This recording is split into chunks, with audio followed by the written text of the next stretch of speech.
ভূমি থেকে হাজার হাজার মাইল দূরে, গভীর সমুদ্রের মাঝে, বিশাল এক জাহাজ। হঠাৎ ঝড় শুরু হয়, বাতাস গর্জে ওঠে, ঢেউ আকাশ ছোঁয়, আর তারপর ডুবে যায় শত শত প্রাণ, হারিয়ে যায় স্বপ্ন, ভেসে থাকে শুধু নিস্তব্ধতা। কিন্তু কেন, কী কারণে জাহাজগুলো ডুবে যায়? চলুন আজ জানি জাহাজ ডুবার সবচেয়ে সাধারণ 7টি কারণ। এর কারণস্বরূপের মধ্যে 1 নম্বরে রয়েছে যান্ত্রিক ত্রুটি। অনেক জাহাজে পুরনো ইঞ্জিন বা ত্রুটিপূর্ণ যন্ত্রাংশ থাকে।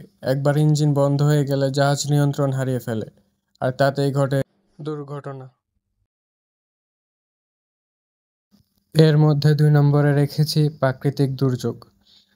ঝড়, ঘূর্ণিঝড়, সুনামি এসব প্রাকৃতিক বিপর্যয় অত্যন্ত শক্তিশালী জাহাজকেও নিমেষেই সমুদ্রগর্ভে টেনে নিতে পারে।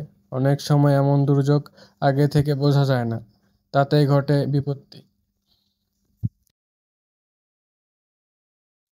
এর মধ্যে যে 3 নম্বর কারণটি হচ্ছে, সেটি হচ্ছে নেভিগেশনের ভুল।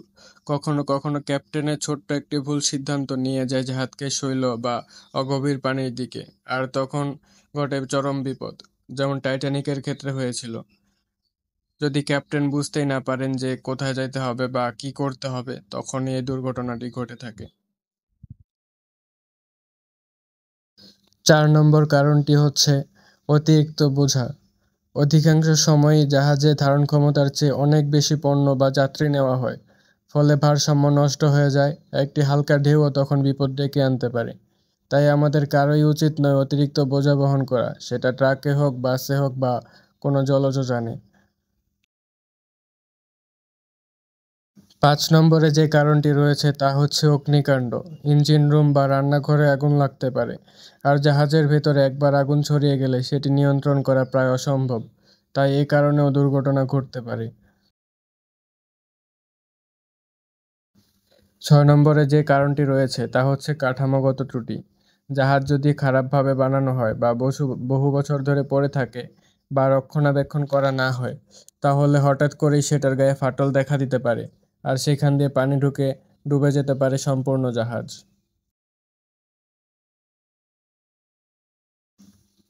শেষ যে কারণটি উল্লেখ করতে চাই তা হলো যুদ্ধ বা নাশকতা। বিশ্বযুদ্ধের সময় হাজারো জাহাজ ডুবে গেছে শত্রুদের বোমা বা সাবমেরিন হামলায়। এখনও মাঝে মাঝে জলদস্যুদের আক্রমণ বা সন্ত্রাসী হামলায় জাহাজ ডুবে যেতে পারে। একটি জাহাজের ডুবে যাওয়া মানে শুধু ধাতব এক কাঠামোর হারিয়ে যাওয়া নয়, হারিয়ে যায় প্রাণ, ভেঙে যায় পরিবার, নিঃশেষ হয়ে যায় অনেক স্বপ্ন। তাই আজও যখন কোনো জাহাজ সমুদ্রে নামে, তখন কেবল মাল আর মানুষ নয়, তাদের সঙ্গে থাকে একটুকু প্রার্থনা যেন তারা নিরাপদে ফিরে আসে। তো বন্ধুরা, আজকের ভিডিও ছিল এ পর্যন্তই। আগামী ভিডিও পর্যন্ত আপনারা সবাই সুস্থ থাকুন, ভালো থাকুন, আমার জন্য দোয়া করবেন। আল্লাহ হাফেজ, আসসালামু আলাইকুম।